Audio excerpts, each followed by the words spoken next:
Hi guys, feeling a little bit dusty this morning. I haven't had a lot of sleep after finishing work late last night, but up at 3 o'clock this morning down here on the Gold Coast to watch the Gold Coast Running Festival, one of the few events in southeast Queensland this year with the coronavirus pandemic putting a stop to a lot of events. Doing a little bit of filming and thought I might continue this series of answering your MAF running questions.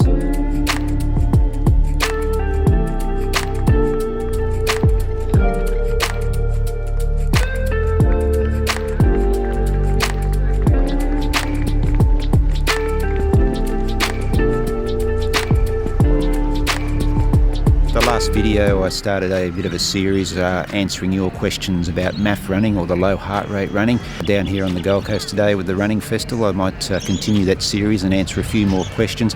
Guys, had a great feedback to that last video. If you missed it, go and check it out. Just started answering questions about my personal experience with the MAF running and just giving you my views on how that has progressed over the past 12 months. A lot of questions are coming from that video as well, and we've got a lot of questions from previous videos here on the channel. I want to thank everyone who took the time to make a comment or ask a question after that last video, and rest assured guys, if I don't get to your question in this video, there will be more videos coming on this series where I answer your questions about the MAF running. So let's get through some of these questions now.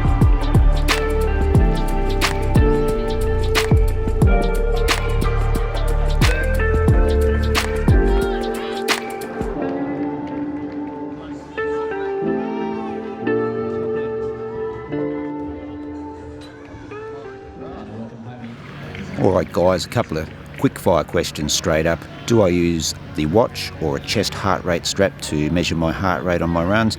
I'm still using the watch, guys. I do know that the chest heart rate strap is much more accurate, and my suggestion would be that if you want to measure your heart rate, then get something that's a little bit more accurate, and that would be the chest heart rate strap over the watch. Alright, another question is, just reading off my phone here guys, should I be at the top end of my heart rate zone or lower when running using the Maffetone method?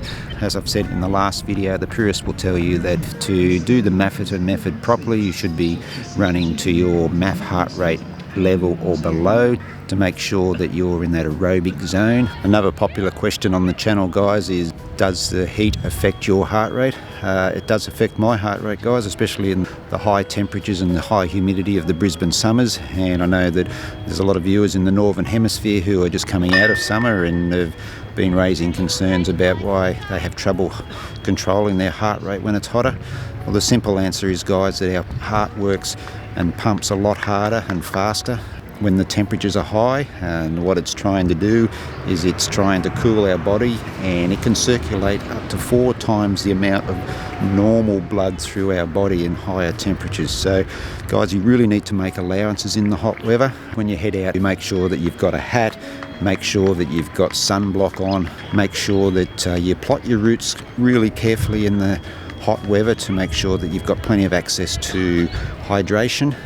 I know that I'm always looking for bubblers or taps on my runs. Don't be afraid to stop and walk for a while if you need to. Just a little tip, guys, that when you do stop for water, just take that extra minute or two just to allow that heart rate to drop a little bit and get back into that sort of zone where you want it to be before you head off again. You know, even wear a buff around your neck or something and keep it wet when you stop for water or hydration.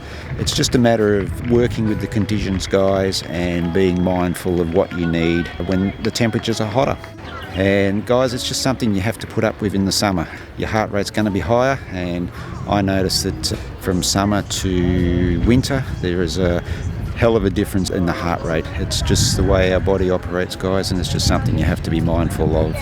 In hot weather, it's the heart rate's just going to be a little bit elevated. I also find too that my heart rate elevates on windy days. You know, running into the wind, you're working just that little bit harder.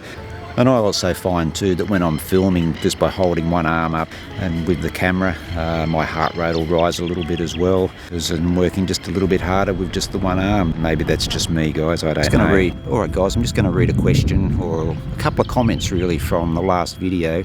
And this one was from Greg, who is a 54-year-old runner who has been using the MAF method for a couple of months. And he was raising a concern about losing muscle strength because he's running at a lot slower pace than he has been used to. And the question he asked was, do I do any strength training with my running?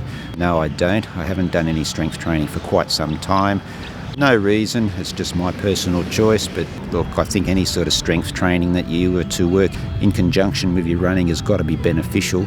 But just on the flip side of Greg's question as well, also got another comment from a runner in their 50s, Nigel, who's been using the MAF for a similar time, and he's actually seen an improvement in his muscle strength and his muscle mass. So this is what I've said all along, guys, that the MAF will be beneficial or more beneficial to some runners compared to others. And here's just a perfect example of Greg, who's concerned about losing that muscle mass, and Nigel, who is actually seeing an improvement in that muscle mass. So it's just good to compare two different types of runners who are using the Maffetone method.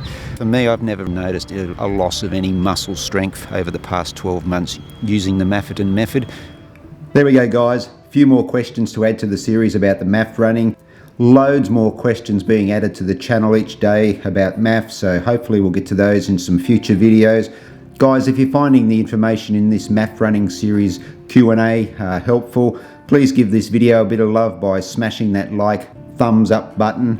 Also consider sharing these videos or sharing the channel with friends, your running community. Give the channel a little bit of a boost, and if you haven't already done so, guys, please consider subscribing to the channel. Would really appreciate it as we get closer to those 1,000 subscriber milestone. But for now, guys, that's it. Stay safe, happy running, and I'll catch you in the next video. Hooroo!